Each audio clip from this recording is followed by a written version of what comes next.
할렐루야. 예, 오늘 우리 신약 탐험 신약의 세계 우리 세 번째 시간 시작하도록 하겠습니다.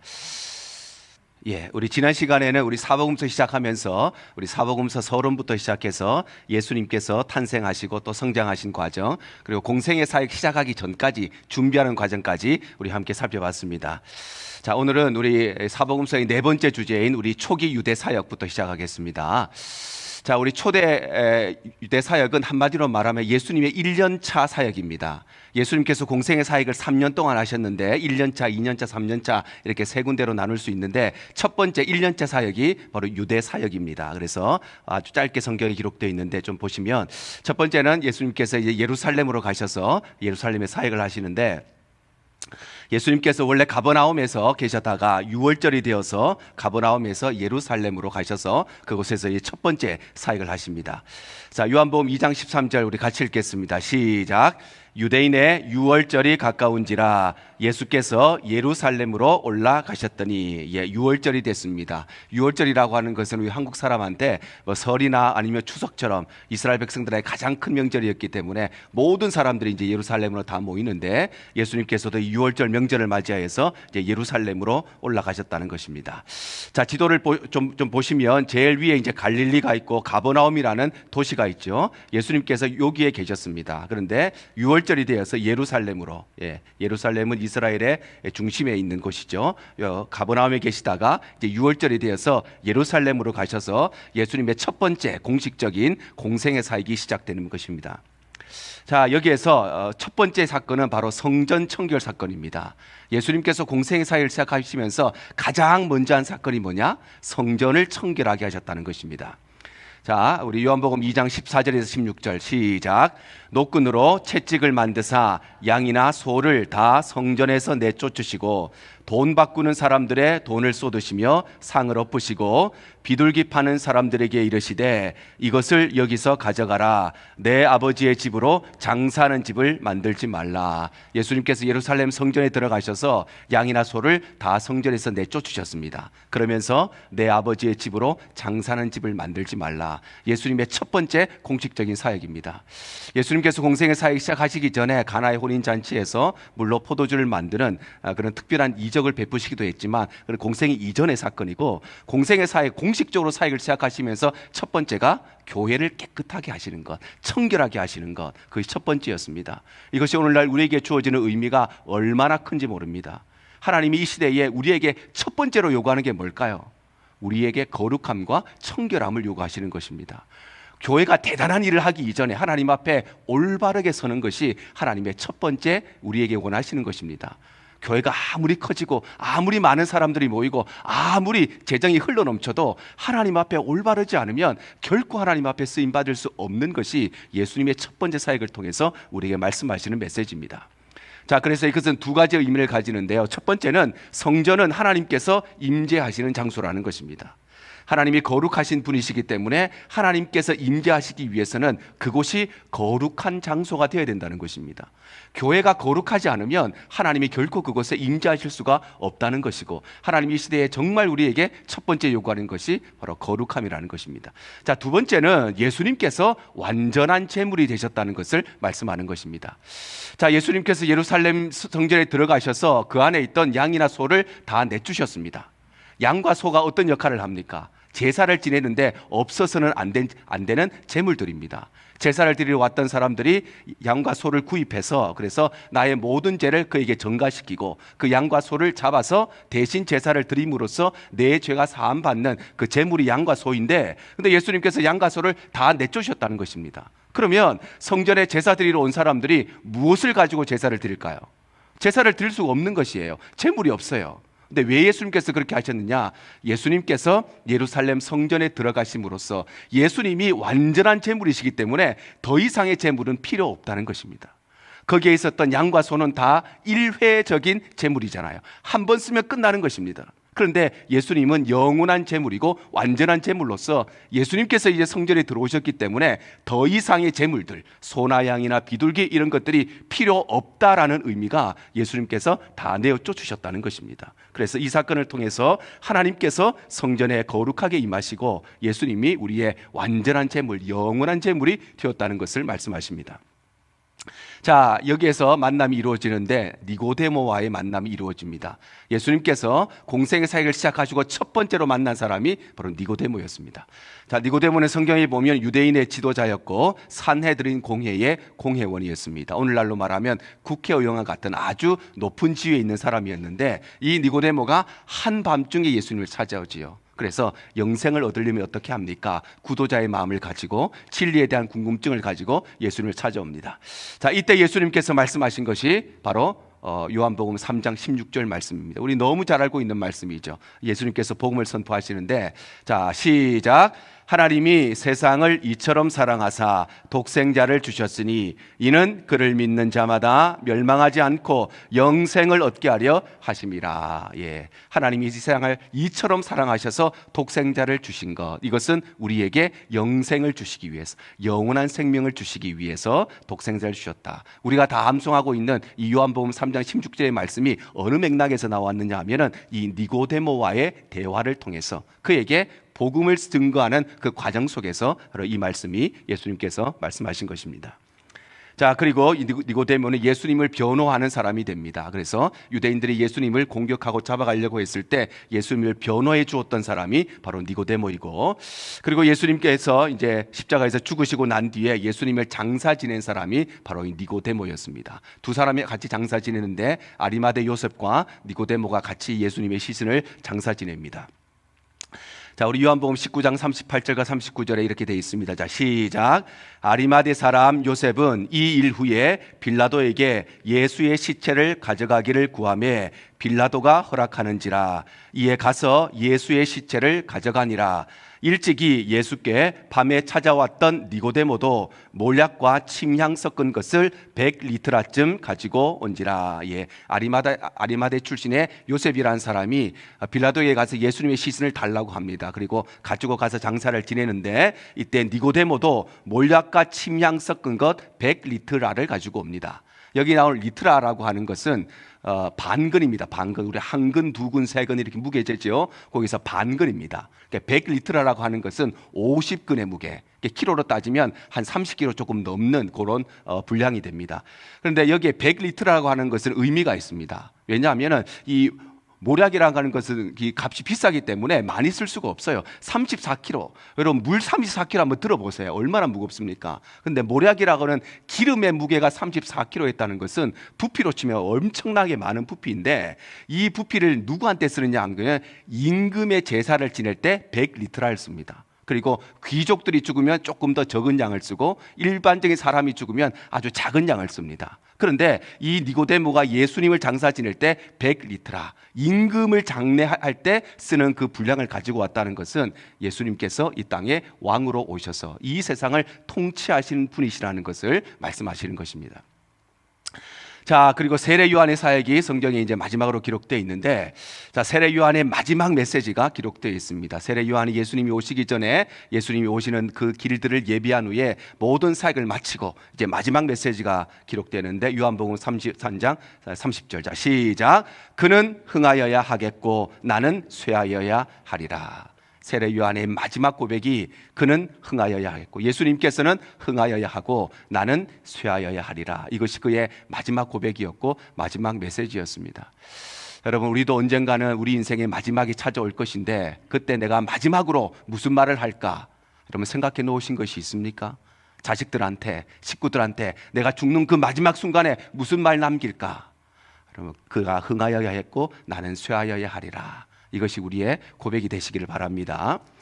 자, 우리 세례 요한이 체포됩니다. 예, 마지막 메시지를 선포하고 이제 체포가 되는데 누구한테 체포가 되느냐 하면은 헤롯 안디바에게 체포가 됩니다. 헤롯 안디바. 헤롯 안디바가 누구냐 하면은 우리가 잘 알고 있는 헤롯 대왕의 아들인데, 예, 가계도를 좀 볼 필요가 있는데 우리 마가복음부터 한번 보겠습니다. 우리 17절 18절. 자, 시작.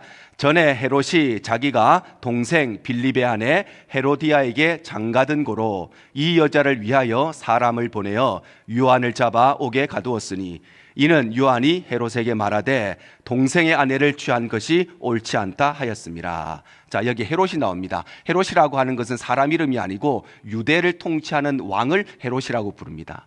예, 대통령이라는 것도 사람 이름이 아니잖아요. 나라를 다스리는 통치자 이름을 우리가 대통령이라고 부르는 것처럼 구약 성경에 바로가 나옵니다. 바로도 사람 이름이 아니고 애굽의 왕을 바로라고 부르는 것처럼 이 유대의 왕을 헤롯이라고 부르는데, 여기에 나오는 헤롯이 누구냐면은 헤롯 안디바인데, 자, 표를 좀 보시면 헤롯 대왕이 먼저 있습니다. 헤롯 대왕은 예수님께서 태어나셨을 때 2살 아래로 남자아이를 다 죽여라 이렇게 했던 그 유명한 헤롯 대왕이 나오고, 헤롯 대왕의 아들이 여러 명이 있습니다. 여러 명이 있는데 뭐 불필요한 아들들 다 빼고 중요한 아들들만 몇 명 이야기하면 아리스토블로와 헤롯 안디바, 아켈라오, 헤롯 빌립 1세, 2세 이렇게 5명의 아들이 중요한 아들인데, 자, 우리 아리스토블로의 딸이 헤로디아입니다. 지금 본문에 나온 헤로디아라는 사람이고, 헤롯 빌립 2세의 딸이 살로메입니다. 살로메. 자, 그런데 헤롯 대왕이 죽고 난 뒤에 헤롯이 통치하던 땅을 3명의 아들이 물려받습니다. 모든 아들들에게 다 물려지는 것이 아니라 3명의 아들만 땅을 물려받는데,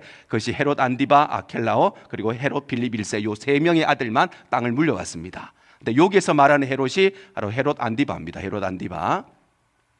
자, 그런데 이 헤롯 안디바가 어떻게 했느냐? 동생 빌립의 아내였던 헤로디아에게 장가를 듭니다. 그러니까 동생의 아내, 즉 자신의 제수씨를 자신의 아내로 취하였다는 것입니다. 자, 표를 한 번 더 보시면 이 헤로디아가 아리스토블로의 딸이었고, 헤롯 대왕으로 치면 손녀딸이죠. 손녀. 자, 손녀인데 누구한테 시집을 가느냐 하면은 헤롯 빌립 2세한테 시집을 갑니다.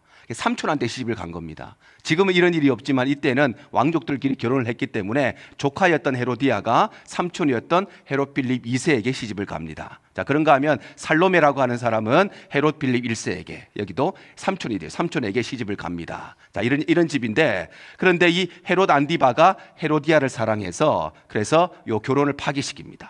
동생하고 결혼했던 자기 동생하고 자기의 이 조카하고 결혼을 했는데, 이 결혼을 파기시키고 헤로디아를 자신의 아내로 삼습니다. 이 사건을 말하는 것입니다. 자, 그래서 세례 요한을 옥에 잡아서 가두었는데, 왜냐하면 이 세례 요한이 동생의 아내를 취한 것이 옳지 않다 이렇게 지적을 했기 때문입니다. 세례 요한이 헤롯 안디바에게 당신이 어찌하여 당신의 동생의 아내를 취하였는가, 당신의 제수씨를 어떻게 아내로 취하는가, 이것을 지적했기 때문에 그래서 감옥에 갇혔다는 것입니다. 자, 그리고 이것으로 통해서 이 세례 요한의 모든 사역이 이제 끝이 납니다. 마무리가 되고 더 이상 세례 요한의 공식적인 사역은 성경에 기록되어 있지 않습니다. 공식 사역이 이제 마무리되는 것입니다. 자, 그림에 보시는 것이 세례 요한이 태어났다고 알려져 있는 엔케렘에 있는 세례 요한 기념교회입니다. 세례 요한을 기념해서 기념교회가 세워져 있고요. 그 앞에 이제 출구입니다. 이 출입구입니다. 여기 세인트 존이라고 되어 있는, 여기 존이라고 하는 것은 사도 요한을 말하는 게 아니고 세례 요한을 말하는 것입니다. 바하림이라고 되어 있고요. 자, 실내에 들어가면 이런 모습을 가지고 있습니다. 세례 요한 기념교회입니다. 자, 세례 요한 기념교회 옆에 가면은 요것도 그 안에 있는 그림인데, 그림이 잘 보이실랑가 모르겠습니다만은 세례 요한이 예수님한테 세례 주는 그림입니다. 세례 주는 그림이 있고, 그래서 세례 요한을 기념하는 교회 안에 요 그림이 이제 그려져 있습니다. 자, 요거는 마리아가 세례 요한이 임신했을 때 방문했던 것을 기념해서 지어진 것입니다. 그래서 세례 요한 기념교회 옆에 마리아 기념교회라고, 마리아 방문 기념교회입니다. 여기 보시면 이 두 사람이 있는데, 오른쪽에 있는 사람이 세례 요한의 어머니였던 엘리사벳입니다. 임신하고 있죠? 임신하고 세례 요한을 임신한 상태입니다. 왼쪽에 있는 사람이 이 아가씨가 마리아입니다. 예수님의 어머니가 되는 마리아인데, 그래서 세례 요한을 임신했을 때에 마리아가 고향이었던 나사렛에서 엔케렘까지 방문하는 그 사건을 기념해서 지어진 건물이 바로 여기에 있습니다. 자, 세 번째는 우리 사마리아 사역이 되겠습니다. 예수님께서 이제 예루살렘 사역을 마치시고 사마리아 사역을 하시는데, 예루살렘에서 다시 갈릴리로 이동을 해 가십니다. 갈릴리로 이동을 해 가십니다. 자, 요한복음 4장 3절 시작. 유대를 떠나사 다시 갈릴리로 가셨다. 다시 갈릴리로 돌아가십니다. 자, 저 위에 있던 갈릴리에 있던 가버나움에서 예수님께서 예루살렘에 오셨습니다. 예루살렘에 오셨다가 다시 이제 가버나움으로 돌아가셨다는 것입니다. 자, 그런데 이 사건의 배후에는 세례 요한의 체포가 있었습니다. 헤롯 안디바가 세례 요한을 체포해 나가면서 이 일을 통해서 예수님께서 사람들을 피해서 이제 다시 고향으로 돌아가게 되는데, 특별히 예수님께서는 의도적으로 사마리아를 통과해서 가시게 됩니다. 의도적으로 사마리아 땅을 통과하십니다. 자, 지도를 한번 보시면은 자, 제일 위에 갈릴리 지역이 있고요. 중간에 사마리아 지역, 빨간 글씨입니다. 사마리아 지역. 요 밑에 지역이 유대 지역입니다. 이렇게 크게 세 지역으로 나눌 수 있는데, 자, 갈릴리 지역 북쪽에서 유대 지역으로 가려면 두 가지의 길이 있습니다. 첫 번째는 사마리아 땅을 거쳐서 육로로 가는 길이 있고요. 두 번째는 요단강을 건너서 가는 길이 있습니다. 건너서. 자, 그런데 예수님께서는 이 두 길 가운데 예루살렘을 가실 때 어떤 길로 가셨을까요? 두 번째 길로 가셨습니다. 파란색 길로 가셨습니다. 왜냐하면 사마리아 땅은 더 가까운 땅이었지만 유대인들은 사마리아 땅을 밟지 않았기 때문에, 사마리아 사람들과 상종하지 않았기 때문에, 그래서 가까운 길이 있는데도 불구하고 강을 건너서 갔다가 또 쭉 내려왔다가 다시 강을 건너야 되는, 시간도 많이 걸리고 비용도 많이 걸리지만 사마리아 사람하고 안 만나기 위해서, 사마리아 땅을 밟지 않기 위해서 먼 곳을 돌아갔던 것입니다. 자, 그런데 돌아갈 때도 두 가지의 길이 있겠죠. 사마리아 땅을 통과해서 가는 길도 있고 원래 왔던 대로 요단강을 건너서 가는 길이 있습니다.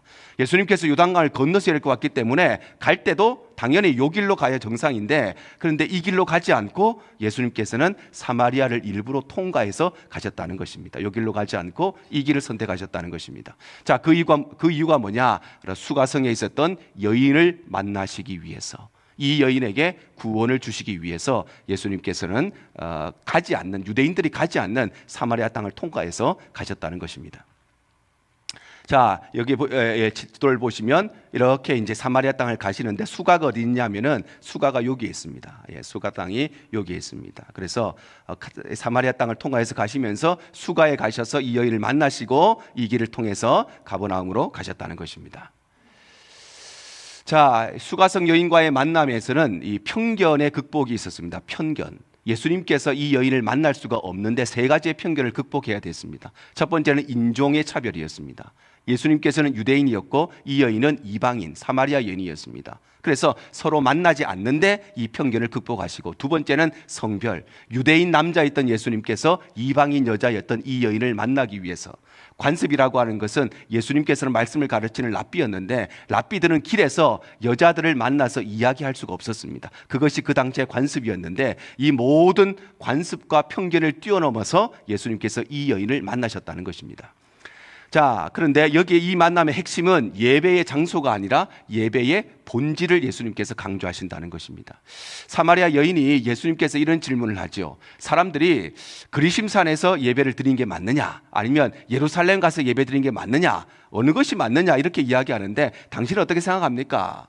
예배 장소가 어디냐, 그것을 질문을 하는데 예수님은 예배의 장소가 아니라 예배의 본질, 예배를 어떻게 드려야 되는가, 그것을 말씀하세요.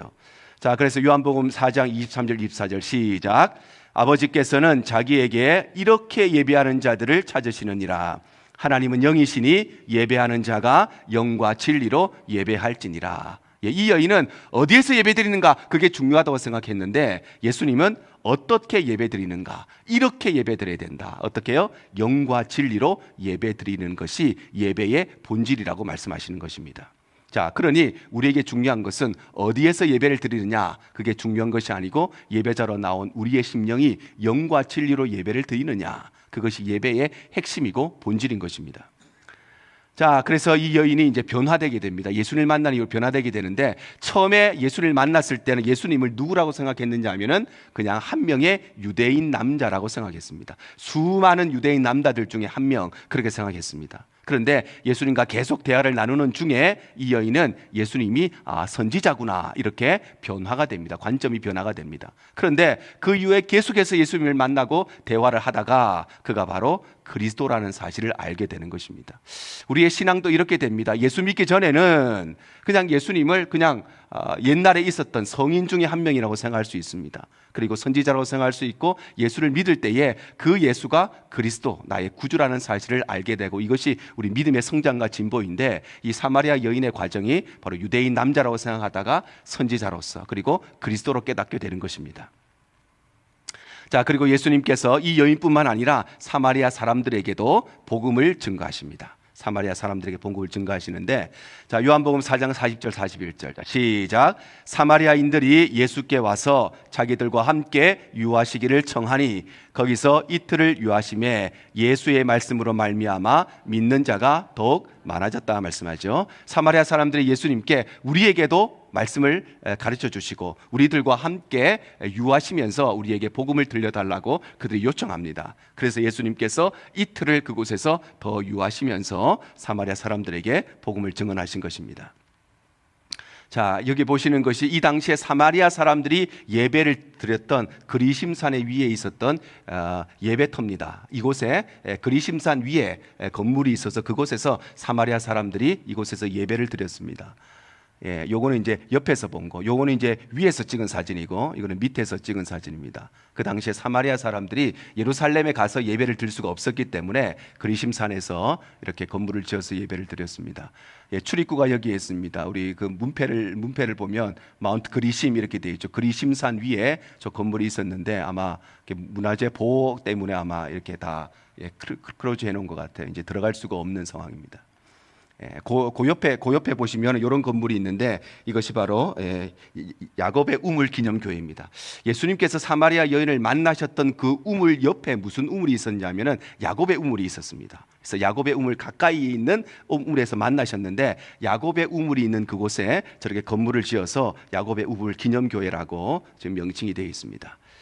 실내에 들어가면은 이런 실내의 모습이 있고요.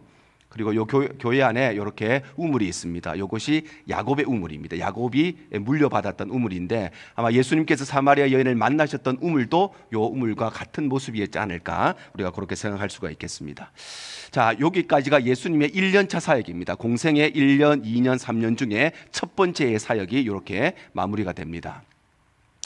자, 그래서 이제 1차 갈릴리 사역으로 넘어가는데 자, 5번인 1차 갈릴리 사역하고 6번인 2차 갈릴리 사역 이 두 개가 예수님의 2년차 사역입니다. 공생의 3년 중에 두 번째 해의 사역인데 자, 우리 1차 갈릴리 사역부터 우리 시작하겠습니다. 자, 사역의 시작은 사마리아에서 갈릴리로 가시는 것으로부터 시작이 됩니다. 갈릴리로 이동을 하십니다.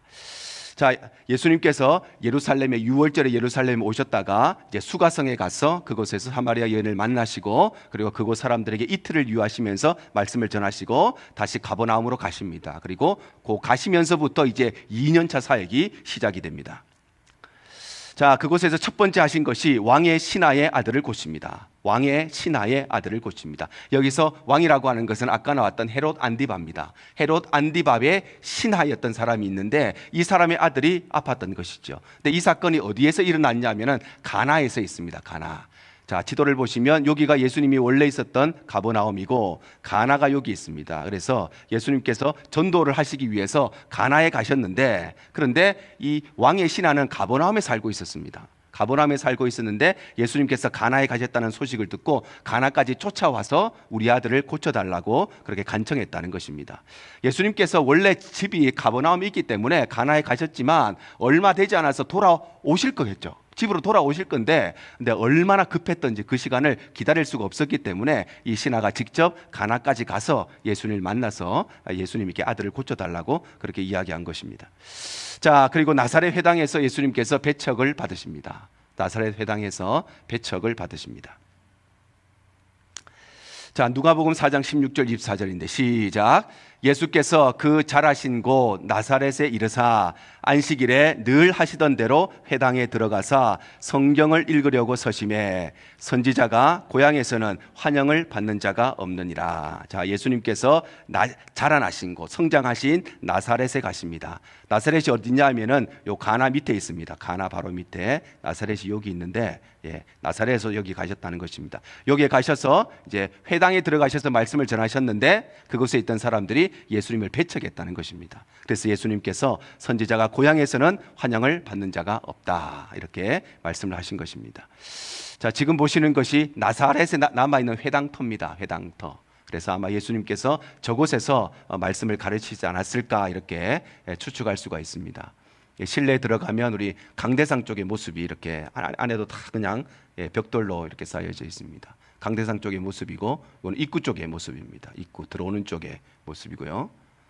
그 안에 들어가면 이런 그림이 있는데 예수님께서 앉아 계셔가지고 나사렛에서 모인 사람들에게 이제 말씀을 가르치시는 모습이 그림으로 그려져 있습니다. 저렇게 말씀을 전하셨는데 예수님의 고향 사람들, 나사렛 사람들이 예수님을 인정하지 않고 배척했다는 것이죠.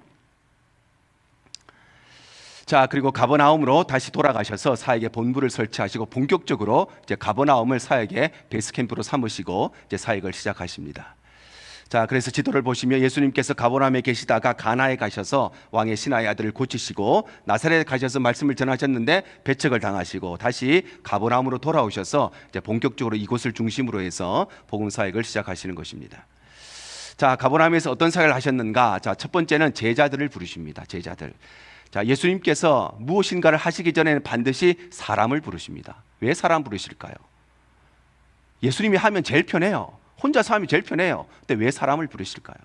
그것이 이 땅에서 하나님께서 하시는 일의 방법이 그렇기 때문입니다. 우리가 무슨 일을 하다 보면 우리 자매님들 그렇잖아요. 음식할 때 남편이 옆에서 도와준다고 하면 차라리 가만히 있는 게 도와주는 거잖아요. 가만히 있으면 도와주고 내 혼자 하는 것이 훨씬 더 일이 쉬운데, 예수님께서 우리가 예수님의 사역을 뭔가 도와주려고 하는 게 문제가 아니라 우리 그냥 가만히 있으면 예수님 혼자 하는 게 일이 제일 쉬워요. 그런데 왜 예수님께서는 사람을 부르시는가? 하나님께서는 언제나 사람을 통해서 일하시기 때문입니다. 그래서 우리가 하나님의 일에 쓰임 받는다고 하는 것은 하나님이 준비하시는 일들에 우리가 숟가락 얹어서 같이 가는 것입니다. 그래서 우리의 능력이 중요한 것이 아니라 하나님은 능력 있는 사람을 부르시지 않습니다. 함께 하실 수 있는 사람, 하나님의 일들에 순종할 수 있는 사람을 부르시는 것입니다. 그래서 첫 번째로 제자들을 부르시는데, 먼저는 4명의 제자를 부르십니다. 우리가 잘 알고 있는 베드로와 안드레 형제를 부르시고 야고보와 요한 형제, 이 4명의 제자들을 부르십니다. 자, 두 번째는 마태를 부르십니다. 마태, 세리였던 마태, 세리였던 마태를 부르십니다. 요 5명의 제자들만 예수님께서 그 부르시는 사건이 기록되어 있고, 나머지 우리 그 제자들은 직접적으로 한 명 한 명 부르시는 사건이 기록되어 있지는 않습니다. 그래서 12명의 제자를 함께 부르셨다고 성경에 되어 있는데, 자, 같이 한번 읽을까요? 시작. 12사도의 이름은 이러하니 베드로라 하는 시몬을 비롯하여 그의 형제 안드레와 세베대의 아들 야고보와 그의 형제 요한, 빌립과 바돌로메, 도마와 세리 마태, 알페오의 아들 야고보와 다데오, 가나안인인 시몬 및 가룟 유다, 곧 예수를 판자라. 12명의 제자들의 이름이 나옵니다. 베드로, 안드레, 야고보, 요한, 빌립, 바돌로메, 도마, 마태, 야고보, 다데오, 시몬, 가룟 유다. 12명의 제자들을 예수님께서 부르십니다. 자, 두 번째 예수님의 사역은 치유 사역입니다. 치유 사역. 치유 사역. 자, 치유 사역을 시작하시면서 첫 번째는 귀신을 쫓아내십니다. 안식일에 회당에 들어가셔서, 가버나움 회당에 들어가셔서 귀신을 쫓아내셨습니다. 자, 지금 보시는 그림이 가버나움에 있는 회당터입니다. 회당터. 저쪽 위에 보면은 건물이 다 이렇게 무너져 있는 곳이 옛날 회당터고, 요 앞쪽에 보면 새 건물이 좀 있죠. 그래서 관광지로 다 꾸미기 위해서 앞에는 건물들이 있고, 저 조금 위쪽이 원래 회당터입니다. 입구에 돼 있습니다. 그래서 가버나움 돼 있고, 글자가 잘 안 보인다. The Town of Jesus 이렇게 돼 있죠. 가버나움 회당 입구의 모습입니다. 자, 회당터가 이렇게 돼 있습니다. 굉장히 큰 터였습니다. 그러니까 가버나움이라는 도시가 그 갈릴리 지역에서 가장 큰 도시였습니다. 오늘날로 말하면 도청 소재지 같은 그 갈릴리 지역의 가장 중심에 있었기 때문에 터가 굉장히 컸고, 기둥도 굉장히 두꺼운 기둥으로 이렇게 되어 있습니다. 지금은 이제 터만 남아 있고요. 옛날 모습이 아마 이래 있지 않을까, 이렇게 해서 안내도가 그 앞에 가면 이렇게 안내도가 준비되어 있습니다. 자, 두 번째는 베드로의 장모를 고치시죠. 베드로의 장모가 열병을 앓고 있었기 때문에 예수님께서 회당에 들어가셔서 말씀 전하시고 귀신 쫓아내시고, 오후 시간에 베드로의 집에 가서 장모를 고치십니다. 어떤 사람은 베드로가 결혼 안 했다 이런 사람이 있습니다. 그렇죠? 베드로가 장모가 반드시 나옵니다. 장모가 나온다는 것은 결혼했다는 겁니다. 그래서 가톨릭에서는 아직 이 베드로의 대를 이어가는 교황들과 신부들이 결혼하지 않죠. 왜냐하면 베드로가 독신이었기 때문에 그 따라서 결혼 안 하는 겁니다. 근데 성경에는 결혼했다고 되어 있습니다. 자, 나병 환자도 고치십니다. 나병 환자라고 하는, 지금 한센병이죠. 옛날에 우리 문둥병이라고 이야기했던 이 나병이라고 하는 것은 한 가지 별칭이 있습니다. 어미가 자식을 버리는 병이 나병입니다. 나병. 엄마는 자식을 버리지 않죠. 자식이 어떤 병이 있어도 끝까지 이 아들을 살리고자 하는 것이 엄마의 마음인데, 근데 엄마조차 자식을 버리는 병이 나병입니다. 나병. 그 나병들을 예수님께서 고치시고 또 중풍병자를 고치시고 그리고 성경에 나오는 38년 된 병자를 고치십니다. 여러 질병을 가지고 있었던 사람들을 예수님께서 고치십니다. 자, 세 번째 사역은 말씀 사역입니다. 말씀 사역. 첫 번째는 사람을 부르셨습니다. 두 번째는 치유 사역을 하셨고 세 번째는 말씀 사역을 하셨는데 이것이 바로 성경의 마태복음 5장에서 7장까지 기록되어 있는 산상순입니다. 산상순이라는 것은 말 그대로 산 위에서 수여해 주신 교훈, 산 위에서 가르치신 교훈, 이것이 산상순입니다. 산상순의 내용이 굉장히 긴데 제일 유명한 것이 팔복이죠. 첫 번째 나오는 이 팔복입니다. 팔복. 우리 팔복이 8가지 내용인데 하나씩 좀 보면 첫 번째는 심령이 가난한 자가 복이 있다고 말씀하시고 천국이 저희의 것이다 이렇게 말씀하시죠. 여기에서 가난하다는 것은 그냥 좀 가난하다 이런 것이 아니고 정말 아무것도 없는 극심한 가난을 말하는 것입니다. 심령이 가난하다고 하는 것은 내가 정말 붙잡을 것이 아무것도 없어서 하나님 외에는 붙잡을 것이 없는 사람, 그것이 심령이 가난한 사람입니다. 돈이 많고 적고를 떠나서 하나님만 붙드는 사람, 그것이 심령이 가난한 사람이고 그런 사람에게 천국이 저희 것이라고 말씀하십니다. 자, 두 번째는 애통하는 자가 위로를 받을 것이다 이렇게 말씀하시죠. 애통한다는 것은 처절한 슬픔. 이 슬픔은 어떤 슬픔일까요? 내가 죄인이라고 하는 그 사실 앞에의 슬픔을 말하는 것입니다. 여기 이 애통이라는 말이 나오는데 이 애통이라는 말이 성경에 어디에 쓰이냐 하면은 야곱이 아들 요셉을 잃고 난 뒤에 울었던 그 슬픔을 애통함이라고 기록하고 있습니다. 이 세상에서 자식 잃은 슬픔이 제일 큰 슬픔이잖아요.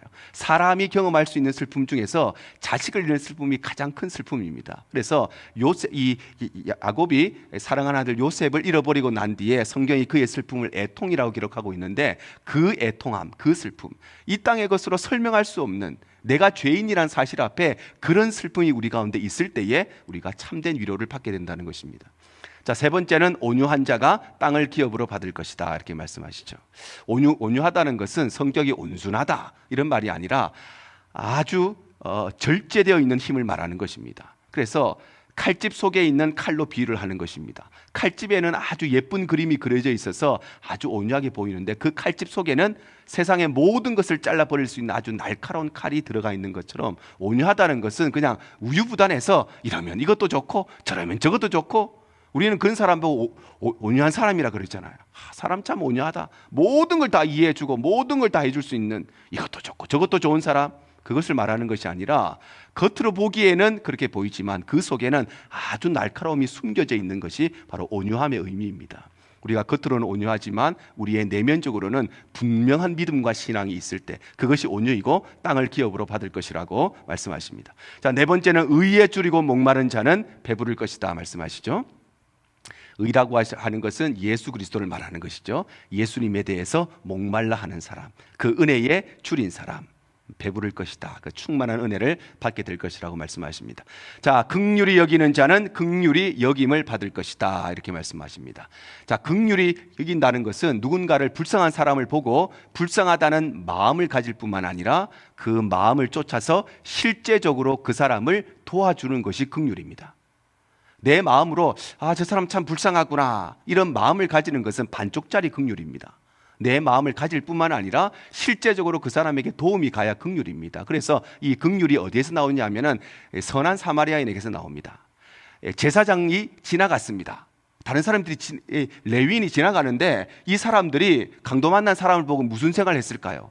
불쌍하다는 생각을 했겠지요. 근데 불쌍하다는 생각만 했지 그 사람을 도와주지는 않았던 것입니다. 그래서 긍휼이 아닌 것이에요. 근데 이 선한 사마리아 사람을 지나가다가 강도 만난 사람을 보고 이 사람 불쌍하다는 마음을 가졌을 뿐만 아니라 그 사람에게 필요한 실제적인 도움을 주었던 것입니다. 그래서 그것이 성경에 나오는 긍휼이 되는 것입니다. 긍휼히 여기는 자는 자기도 긍휼히 여김을 받게 될 것이라고 말씀하십니다. 자, 그 다음은 마음이 청결한 자는 하나님을 볼 것이다. 청결하다는 것은 나누이지 않는다 이런 의미입니다. 나누이지 않는다. 우리의 마음이 청결하다는 것은 하나님께만 우리의 마음이 집중되어 있지 우리의 마음이 하나님과 세상으로 나누이지 않는다는 것입니다. 우리의 마음이 청결할 때 하나님을 보게 될 것이다 말씀하시고, 자, 화평하게 하는 자는 하나님의 아들이라 일컬어질 것이다. 화평이라고 하는 것은 모든 갈등의 요소가 없는 상태가 아니라 제거된 상태입니다. 없는 상태가 아니라 제거된 상태라는 것은 우리 인간은 살아가는 모든 곳에는 갈등이 있다는 것입니다. 부부 사이에도 갈등이 있고, 가정에도 갈등이 있고, 부모 자식 사이에도 갈등이 있고, 회사에도 갈등이 있고, 교회도 갈등이 있고, 다 갈등이 있습니다. 갈등이 없는 게 화평이 아니라 있기는 한데 그것이 제거된 상태가 화평입니다. 그래서 우리의 삶에는 어딜 가도 아무리 믿음 좋은 사람들끼리 다 모여 있어도 반드시 문제가 생기고 갈등이 생기고 어려움이 생깁니다.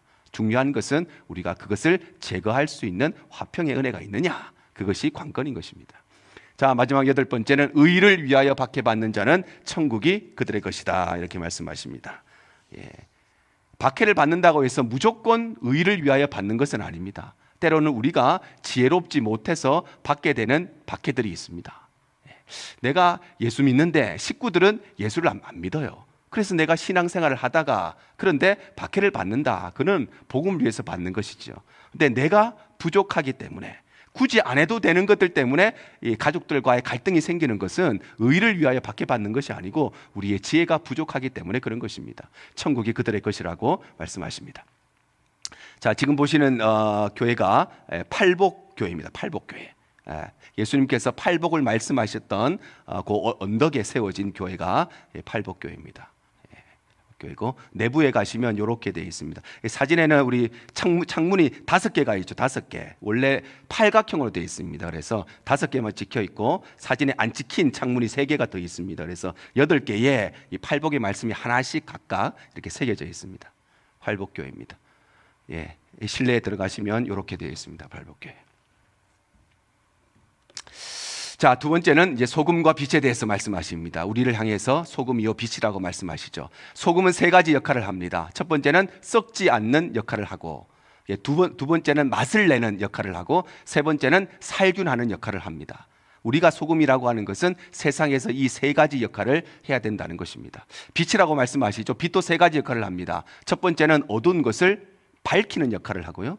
두 번째는 안 보이던 것을 드러나게 하는 것이 빛의 역할입니다. 세 번째 역할은 방향을 제시해 줍니다. 등대와 같이 어느 곳이 방향인가, 그 빛이라고 하는 것은 방향을 제시해 줍니다. 우리가 세상의 빛이라고 하는 것은 우리가 세상을 밝히는 존재이고 모든 죄악들을 드러나게 해야 되는 존재이고 어디로 가는 것이 영생의 길인가, 그 길을 제시해 주는 이 빛의 역할이 우리 그리스도인들의 사명이라는 것을 말씀하시는 것입니다. 자, 세 번째는 율법의 완성자. 예수님께서 율법을 완성하시기 위해서 이 땅에 오셨다고 성경이 말씀하십니다. 자, 우리 마태복음 5장 17절 18절인데요. 자, 시작. 내가 율법이나 선지자를 폐하러 온 줄로 생각하지 말라. 폐하러 온 것이 아니요 완전하게 하려 함이라. 진실로 너희에게 이르노니 천지가 없어지기 전에는 율법의 1.1획도 결코 없어지지 아니하고 다 이루리라. 자, 예수님께서는 율법을 없애러 오신 분이 아니고 율법을 완전하게 하려고 오신 분입니다. 오늘날 또 어떤 사람들은 율법의 무용성을 주장하는 사람이 옛날부터 있었습니다. 2000년 전부터 율법은 이제 우리하고 상관없다. 우리는 예수 그리스도의 십자가로 다 구원받았고 이러니까 구약의 말씀 율법 필요 없다. 이런 이야기하는 사람이 있습니다. 근데 예수님은 그렇게 말씀하시지 않습니다. 예수님은 이 율법이 필요 없기 때문에 내가 이거 없애려고 이 땅에 온 것이 아니고 율법을 잘못 해석하고 있는 이 시대에 율법을 올바르게 해석하고 율법대로 올바르게 살아갈 수 있도록 그것을 완전하게 하기 위해서 이 땅에 오셨다고 말씀하십니다. 자, 그래서 율법의 1.1획도 없어지지 아니할 것이다. 왜냐? 하나님의 말씀이기 때문에 없어지지 않습니다. 우리도 구약의 율법들을 지켜야 되는 사람입니다. 구약의 모든 율법이 하나님의 말씀이에요. 중요한 것은 구약의 사람들은 그것을 의무적으로 지켜야 됐지만 오늘날 우리는 그 율법을 의무적으로 지키는 것이 아니고 감사함으로 지키는 사람으로 바뀌었다는 것입니다. 우리의 입장이 바뀐 것이지 말씀이 변한 것은 하나도 없습니다. 우리가 모든 말씀에 순종하고 지켜야 되는 것입니다. 자, 그 다음에 나오는 것이 6 반제들이 나오는데요. 반제라고 하는 것은 반대되는 명제들, 이런 의미입니다. 반대되는 명제들. 그래서 바리새인들이 하고 있었던 율법의 해석을 예수님께서 새롭게 해석을 하시는 것입니다. 자, 첫 번째는 살인에 대해서 나오는데, 자, 죄의 결과와 죄의 뿌리에 대해서 말씀하십니다. 자, 바리새인들은 죄의 결과를 강조했습니다. 이 사람이 살인했느냐 안 했느냐, 죄의 결과에 중시했는데 예수님께서는 죄의 뿌리, 이 죄악이 시작된 뿌리가 무엇이냐, 근본적인 원인이 무엇인가, 그것에 예수님께서 집중하셨습니다. 자, 두 번째는 간음에 대해서 말씀하시는데, 자, 소극적으로 바리새인들이 판단한 반면에 예수님께서는 아주 적극적으로 판단을 하십니다. 그래서 바리새인들은 그야말로 간음을 해야만 간음의 죄를 지었다고 이야기하지만 예수님께서는 마음에 음욕만 품어도 그것이 간음이라고 더 적극적으로 해석을 하시는 것입니다. 자, 세 번째는 이혼에 대해서 말씀하시는데 죄의 법과 사랑의 법입니다. 죄의 법과 사랑의 법. 자, 유대인들이 이 이혼이라고 하는 법을 언제 사용했느냐 하면은 마누라를 버리고 싶을 때. 왜냐하면 율법에 요런 경우에는 이혼해도 된다, 이게 있거든요. 그러니까 이혼하고 싶을 때 이 율법을 악용을 해서 이혼을 했다는 것입니다. 그러니까 바리새인들과 유대인들은 어떻게 하면 이혼할 수 있을까, 이 관점에서 이 율법을 바라보았는데 예수님께서는 어떻게 하면 부부가 다시 회복될 수 있을까, 사랑의 법으로 이 법을 보았다는 것입니다. 자, 네 번째는 맹세입니다. 맹세, 외형적 맹세와 내면적 맹세. 사람들에게 보이기 위해서 내 체면 때문에 하는 맹세가 아니라 내 중심에 있는 온전한 맹세에 예수님께서 집중을 하십니다. 자, 다섯 번째는 복수, 복수에 관한 법인데 유대인들은 아주 부정적인 관점이었고 예수님은 긍정적인 관점이었습니다. 자, 복수의 법이 제일 유명한 게 뭐예요? 이에는 이, 눈에는 눈. 그것이 복수의 법입니다. 자, 그런데 하나님께서 이 율법을 제정하신 이유는 만약에 누군가가 내 이빨 하나 부러뜨렸다, 그럼 나도 그 사람의 이빨을 부러뜨릴 수 있도록 만드신 법이죠. 근데 이 법은 내가 피해를 입었을 때 나도 똑같이 복수할 수 있기 위해서 이 법을 만드신 것이 아니라 내가 만약 누군가에게 피해를 입히면 나도 똑같은 피해를 입어야 되기 때문에, 그래서 서로 그 죄를 짓지 않도록 하기 위한 것이 복수의 법입니다. 이에는 이, 눈에는 눈이라고 하는 것은 나도 살다가 나도 내가 잘 모르는 상태에서 누군가의 눈을 상하게 했습니다. 그러면 그 사람이 내 눈을 상하게 해도 문제가 없는 것이지요. 그러니까 서로 나도 저 사람이 다치지 않도록 조심해야 되는 것이고 저 사람도 나에 대해 조심해야 되는 것이니까 이 복수의 법이라고 하는 것은 내가 복수할 수 있는 법이 아니라 복수라고 하는 것이 이 땅에서 없어지기 위해서 서로 사랑하며 살게 만들기 위해서 이 법을 주셨다는 것입니다. 그래서 바리새인들이 바라보는 관점과 예수님이 바라보는 관점이 달랐다는 것입니다. 자, 마지막 원수 사랑은 단편적인 사랑과 포괄적인 사랑입니다. 그래서 유대인들은 원수를 사랑한다고 하는 것은 유대인들 전체를 사랑한다는 것이지만 포괄적으로 예수님께서는 이방인들까지 모두 다 원수 사랑의 범주에 넣으셨습니다. 자, 그 다음에 예수님께서 말씀하시는 것이 관습이 아니라 의를 행하는 삶인데, 요거는 앞서 말했던 이 6가지의 반대보다 조금 더 업그레이드 돼서 우리 그리스도인들의 삶이 어떻게 되는가, 6가지의 주제를 가지고 말씀하세요. 자, 첫 번째는 구제에 대해서 말씀하시는데 참 이 구제에 대한 말씀이 재밌습니다. 단수와 복수 이렇게 되어 있는데, 자, 단수와 복수라는 말이 어떤 의미냐면요. 자, 우리 마태복음 5장 16절을 같이 읽겠습니다. 시작. 이같이 너희 빛이 사람 앞에 비치게 하여 그들로 너희 착한 행실을 보고 하늘에 계신 너희 아버지께 영광을 돌리게 하라. 성경이 우리에게 너희의 빛이, 여기서 빛이라고 하는 것은 우리의 착한 행실들을 말하는 것입니다. 선한 행실들을 많은 사람들 앞에 비치게 해서, 즉 많은 사람들이 볼 수 있도록 해서 우리의 착한 행실을 세상 사람들이 보게 만들어라, 이렇게 말씀하시는 것입니다. 우리가 구제를 합니다. 그러면 구제하는 것을 세상 많은 사람들이 알게 하라는 것입니다. 자, 그런데 마태복음 6장에 넘어가 이렇게 말씀하시죠. 자, 시작. 너는 구제할 때에 오른손이 하는 것을 왼손이 모르게 해라. 자, 구제할 때 어떻게 해요? 오른손이 하는 거 왼손이 모르게 해라, 이렇게 말씀하십니다. 자, 마태복음 5장에는 구제하고 착한 일을 하면 많은 사람들이 알 수 있도록 드러내라고 말씀하시고, 6장에 넘어가면은 구제할 때 아무도 모르게 나만 알게 그렇게 해라, 이렇게 말씀하시는 것입니다. 자, 우리가 착한 일을 하면 어떻게 될까요? 우리가 구제하는 일을 하면 아무도 모르게 해야 될까요? 아니면 많은 사람들이 알게 해야 될까요? 여기에 단수와 복수가 따로 나오는 것입니다. 자, 마태복음 5장에는 어떻게 나오느냐면 복수로 나와 있습니다. 복수. 그러니까 공동체가 하는 구제를 말하는 것입니다. 교회가 하는 구제, 우리 구역이 하는 구제, 우리 전도회가 하는 구제, 그런 일들은 많은 사람들이 알도록, 많은 사람들이 볼 수 있도록 하라는 것입니다. 자, 그런데 마태복음 6장에 나오는 구제는 단수로 되어 있어요.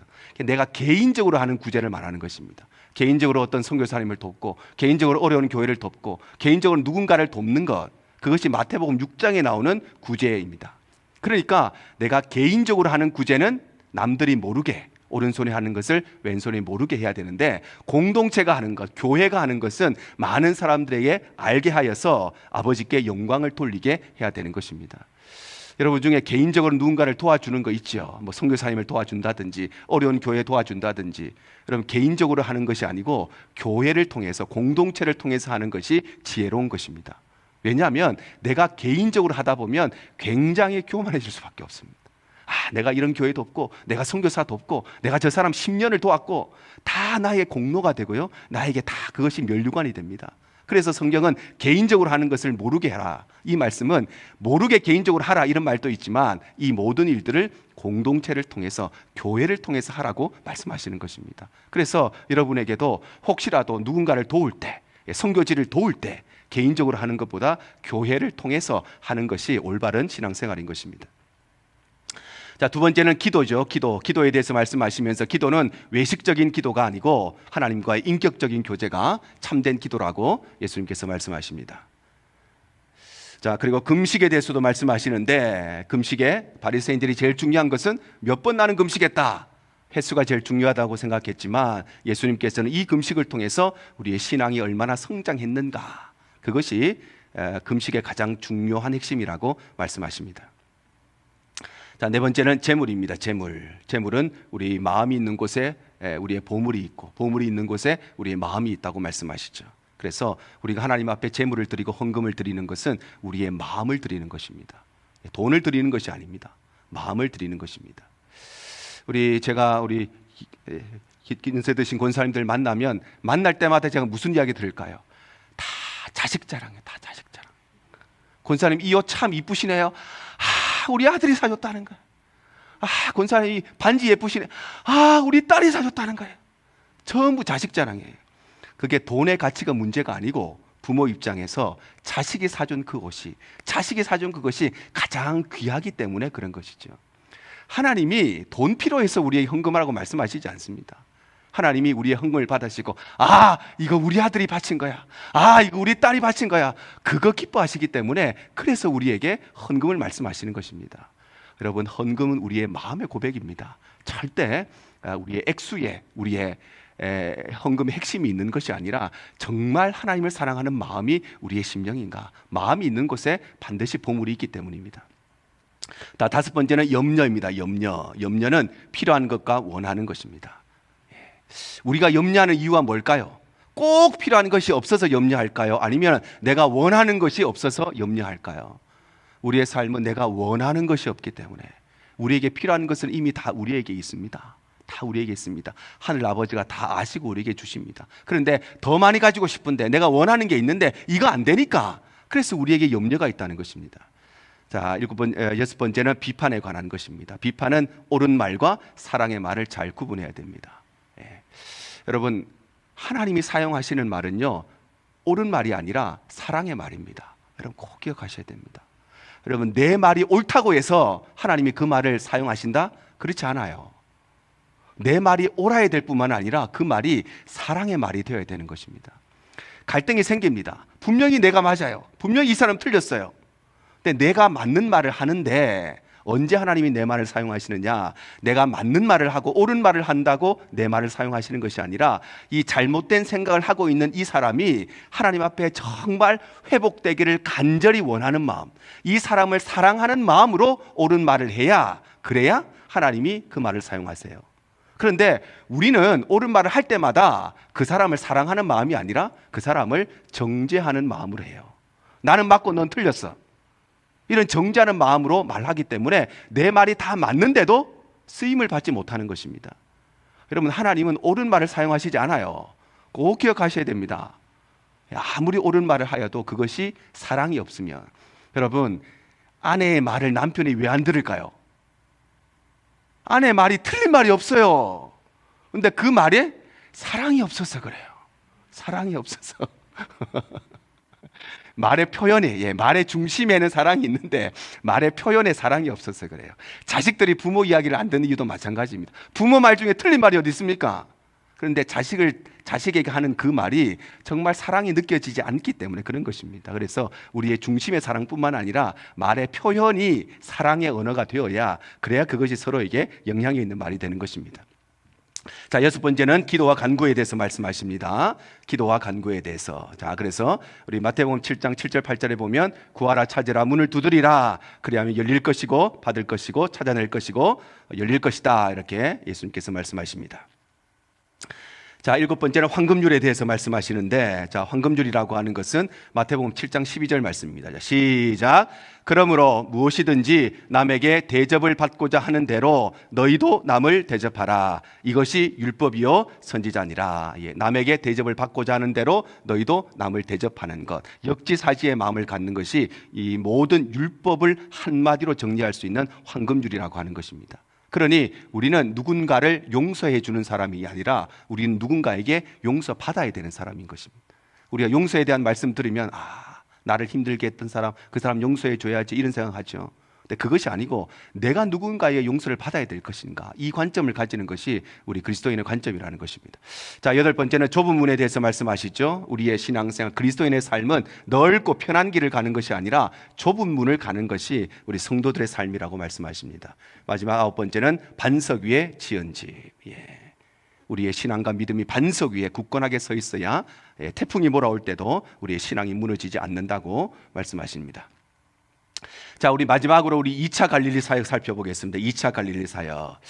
자, 이제 팔복과 비롯해서 이제 산상순의 말씀을 모두 다 하시고 예수님께서 산에서 내려오십니다. 자, 그리고 첫 번째 하신 것이 백부장의 하인을 고치십니다. 백부장의 하인. 두 번째는 나인성 과부의 아들을 고치십니다. 나인성 과부의 아들. 백부장을 고치시면서 예수님께서 이보다 이만한 믿음을 본 적이 없다 이렇게 말씀하시죠. 백부장이 찾아와서 우리 집에 하인이 있는데 예수님 좀 고쳐주십시오. 예수님께서 그러면 내가 너희 집에 가서 고쳐주겠다. 근데 백부장이 오실 필요 없습니다. 여기서 말씀만 하시옵소서. 그때 예수님께서 그 말씀을 들으시고 이런 믿음을 내가 본 적이 없다고 칭찬하셨습니다. 그 하인을 고치시고 그 다음에 나인성 과부의 아들을 고치시는데, 자, 지도 보시면 가버나움이 있었습니다. 가버나움에 있다가 이제 여기가 요리로 가십니다. 요리로 가십니다. 자, 여기 이제 그림 보시는 것이 여기서 말하는 기념교회입니다. 기념교회. 나인성 기념교회입니다. 예수님께서 과부의 아들을 살리신 것을 기념해서 지은 나인성 기념교회고요.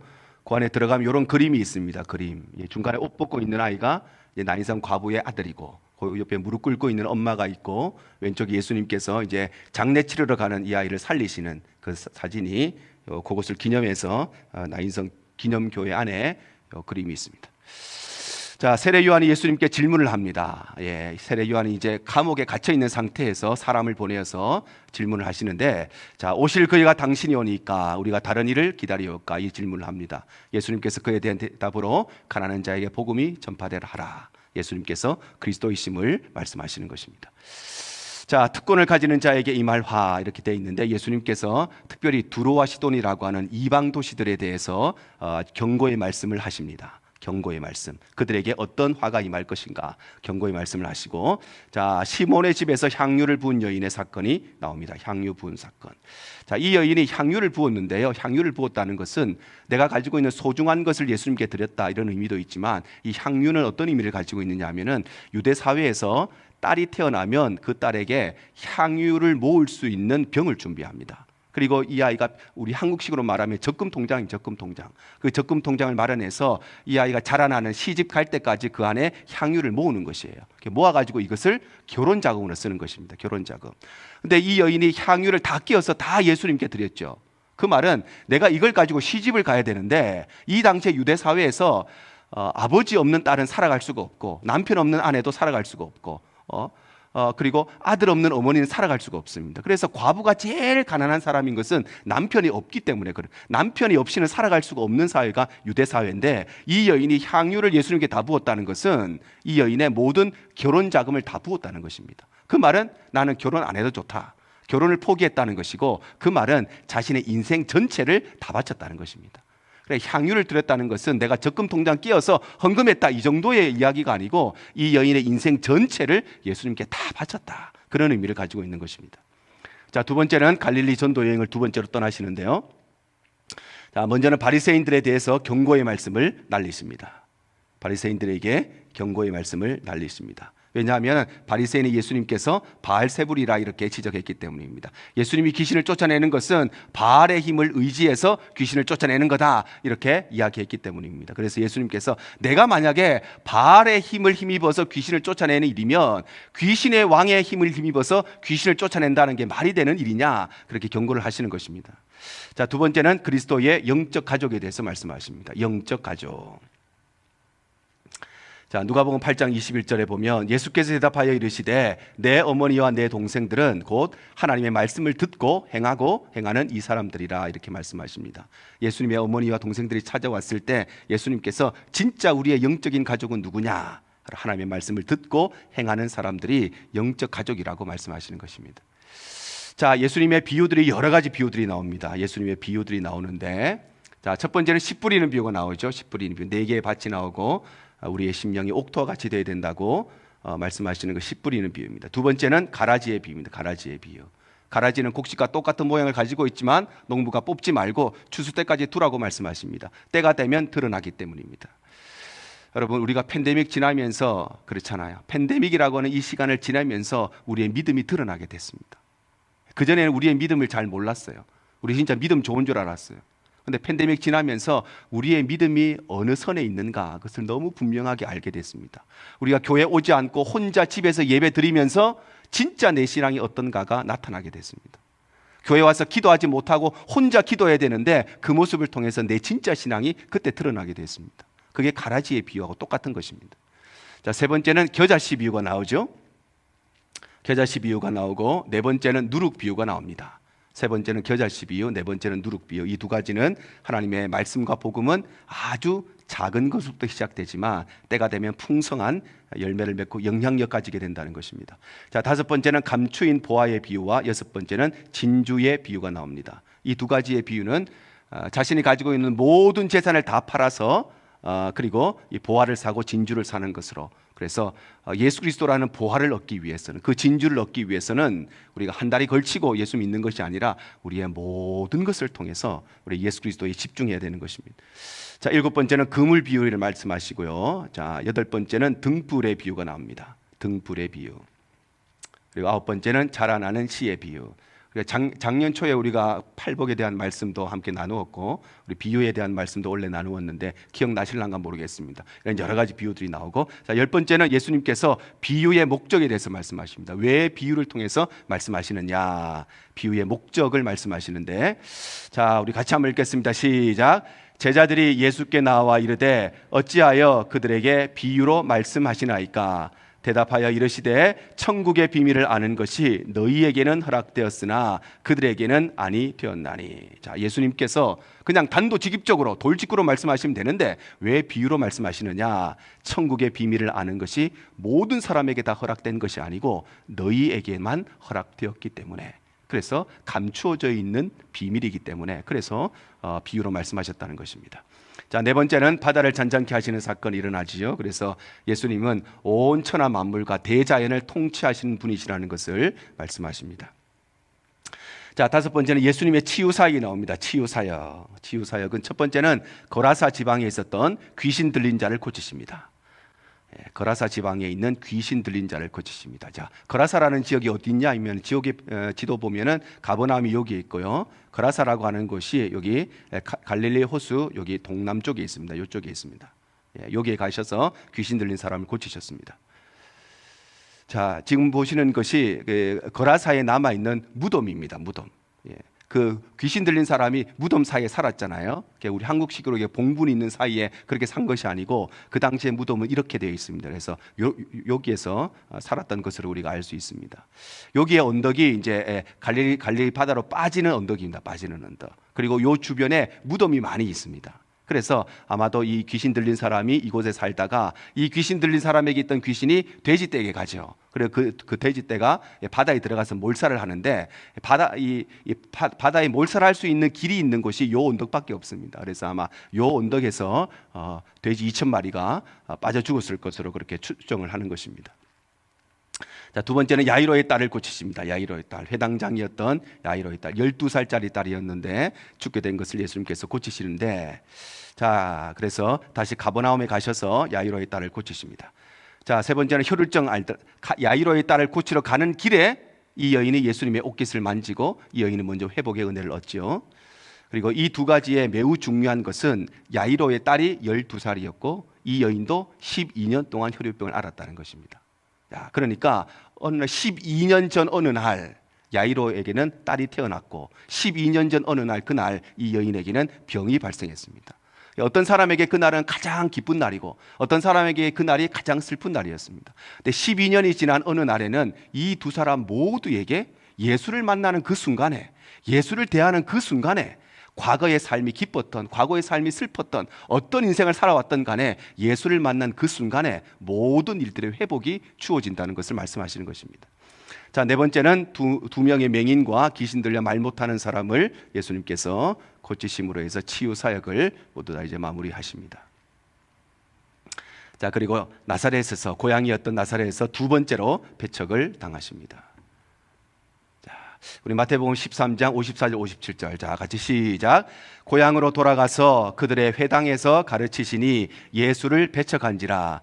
예수께서 그들에게 말씀하시되 선지자가 자기 고향과 자기 집 외에서는 존경을 받지 않음이 없느니라. 자, 고향으로 가셨다는 것은 나사렛으로 가셨다는 것이죠. 그래서 예수님께서 가버나움에 계시다가 나사렛에서 가셨습니다. 여기에서 복음을 또 전하셨지만 고향 사람들에게 또 배척을 받으셨다는 것입니다. 자, 그래서 선지자가 고향과 자기 집 위에서는 존경을 받지 않음이 없다, 이렇게 말씀하심으로써 예수님의 2년차 사역이 모두 다 마무리됩니다. 그래서 1년, 2년, 3년의 공생의 사역 기간 동안에 여기까지가 2년차 사역이 끝나고 이제 다음 주에는 예수님의 마지막 3년차 사역을 함께 살펴보도록 하겠습니다. 주님만 내 도움이 되시고 주님만 내 빛이 되시는